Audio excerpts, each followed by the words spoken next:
Well, hi there. We moved to California the summer of my 16th birthday. Actually, we got to California 8 days before my 16th birthday. And my father got me a permit, taught me how to drive almost immediately after we arrived. And in fact, my first job was parking cars at the restaurants on Restaurant Row and La Cienega Boulevard.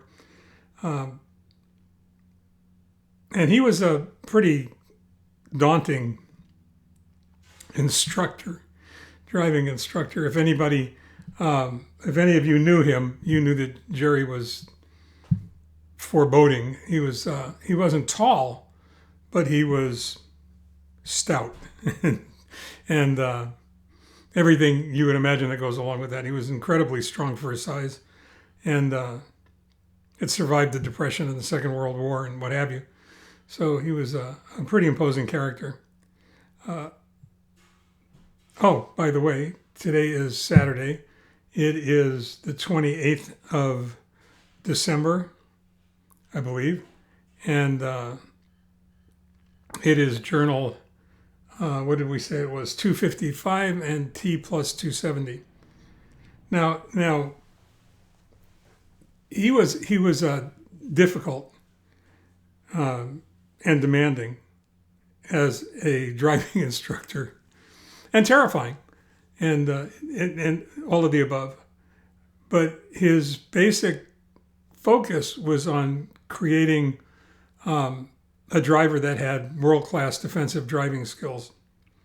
So among the things that he taught me were to beware the glare of brake lights off in the distance, because of what they imply is going to happen between you and wherever the brake lights show up. He also taught me to be aware of who was on either side,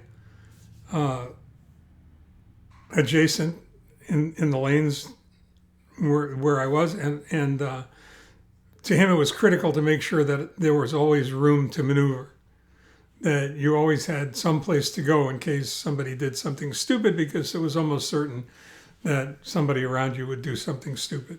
His job was to make sure that that somebody wasn't me, but his job was also to make sure that I was aware that it could happen, and it most likely would happen, and to be cognizant of that at all times and to drive accordingly. And that way, for the most part, you'll stay out of trouble. And it worked. I mean, I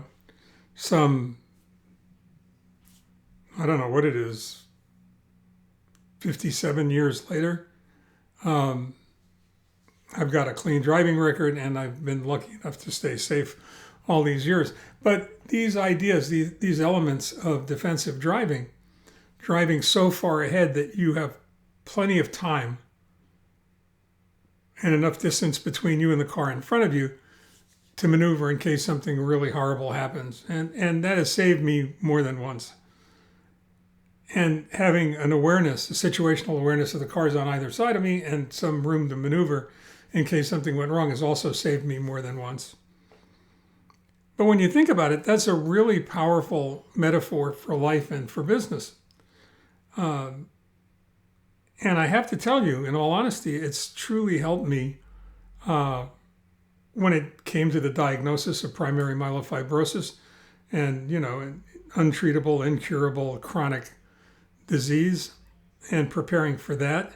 It prepared me for the transplant and subsequent challenges that's provided through the graft versus host disease.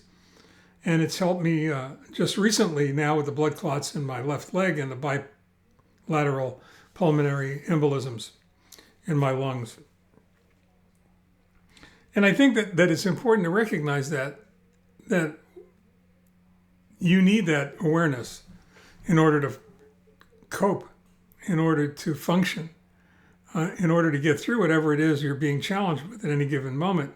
You need that awareness of what could happen off in the distance, whether it happens or not, so that you're prepared for it in case it does. You need to have that kind of situational awareness of the car on your right who's about to change lanes because they're busy texting their girlfriend and they drift into your lane. You need all of these skills and abilities in order to go ahead and protect yourself. You need to anticipate the fact that the economy might turn at any given moment. You need to anticipate the fact that some unforeseen disaster may occur. You need to have money in the bank to protect yourself in case you're confronted with the unknown possibility of some kind of catastrophic disaster.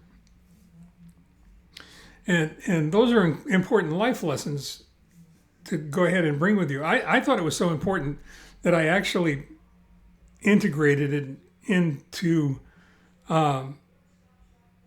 misfire, what to do when things aren't running on all cylinders, and in the as a thread in the very beginning of the book, as just a little mental tickle, so that you would be aware of it, so the reader would be aware of it, because I think it's that important a lesson to learn. So as we approach the new year, beware the glare of brake lights in the distance, and anticipate. It doesn't mean you have to be paranoid all the time, but remember, just because you're paranoid doesn't mean they're not out to get you. So try and keep that in mind. Try and be mindful of all of these things, and always have a plan B and maybe a C and maybe a D tucked away somewhere where you'll be able to grab it if you need it, and you'll be able to maneuver away from some kind of impending disaster. Okay? Until tomorrow, stay well, take care. Be the best you can be.